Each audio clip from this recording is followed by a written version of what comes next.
ഉത്തർപ്രദേശിലെ പ്രയാഗ്രാജിൽ ജാതിവെറി ദളിത് യുവാവിനെ കൊലപ്പെടുത്തി മൃതദേഹം കത്തിച്ചു. 7 പേർക്കെതിരെ പോലീസ് കേസെടുത്തു. ബൽറാം നെടുങ്ങാടി വിശദാംശങ്ങളുമായി. ബൽറാം, എന്താണ് ഈ സംഭവം? വിശദാംശങ്ങൾ.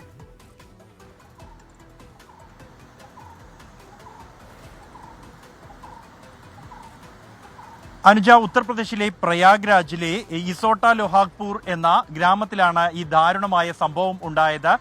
ദളിത് യുവാവ് ദേവി ശങ്കറിനെ വീട്ടിൽ നിന്നും വിളിച്ചിറക്കി കൊണ്ടുപോയാണ് ക്രൂരമായി കൊലപ്പെടുത്തി മൃതദേഹം കത്തിച്ചത്. ഇയാളുടെ വീട്ടിലെത്തി ഇയാളെ ജോലിക്കായി കൂട്ടിക്കൊണ്ടുപോവുകയായിരുന്നു. കൃഷിയിടത്തിൽ ജോലിയുണ്ട് എന്നും വരണമെന്നും ആവശ്യപ്പെട്ട് ഇയാളെ കൂട്ടിക്കൊണ്ടുപോയി തുടർന്ന് കഴുത്ത് ഞെരിച്ച് കൊലപ്പെടുത്തി ഇയാളുടെ മൃതദേഹം കത്തിക്കുകയായിരുന്നു. രാവിലെയാണ് ഗ്രാമത്തിലെ വയലിൽ ഇയാളുടെ മൃതദേഹം കത്തിക്കരിഞ്ഞ നിലയിൽ കണ്ടെത്തുകയും തുടർന്ന് നാട്ടുകാർ പോലീസിനെ വിവരമറിയിക്കുകയുമായിരുന്നു.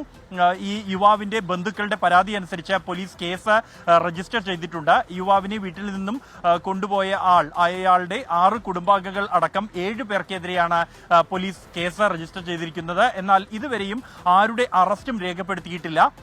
ഈ ജാതി വെറിയാണ് ഈ കൊലയ്ക്ക് പിന്നിൽ എന്നും തങ്ങൾക്കെതിരെ വലിയ തോതിലുള്ള ഭീഷണിയും ഒപ്പം തന്നെ പീഡനവും നേരിടുന്നുണ്ട് എന്ന് യുവാവിന്റെ പിതാവ് പോലീസിന് മൊഴി നൽകിയിട്ടുണ്ട്. ഈ സമീപകാലത്തായി ചില പ്രശ്നങ്ങൾ ഈ ഗ്രാമത്തിൽ ഉണ്ടായിരുന്നു. ജാതിയുടെ പേരിൽ ചില പ്രശ്നങ്ങൾ ഉണ്ടായിരുന്നു എന്നാണ് നാട്ടുകാർ ചിലർ പോലീസിന് മൊഴി നൽകിയിരിക്കുന്നത്. സംഭവത്തിൽ അറസ്റ്റ് അടക്കമുള്ള തുടർ നടപടികൾ ഉടൻ ഉണ്ടാകും എന്നാണ് പോലീസ് നൽകുന്ന മറുപടി. അനുജ, ഉത്തർപ്രദേശിലെ പ്രയാഗ്രാജിലാണ് ദളിത് യുവാവിനെ കൊലപ്പെടുത്തി മൃതദേഹം കത്തിച്ചത്. ജാതിയുടെ പേരിലുള്ള ചില ഭീഷണികളൊക്കെ നേരിട്ടിരുന്നു തങ്ങൾ എന്നുള്ളത് കുടുംബത്തിന്റെ പരാതിയാണ്. കൊടും ക്രൂരതയിൽ 7 പേർക്കെതിരെ പോലീസ് കേസെടുത്തിട്ടുണ്ട് എന്ന വിവരമാണ് ബൽറാം നെടുങ്ങാടി നൽകിയത്.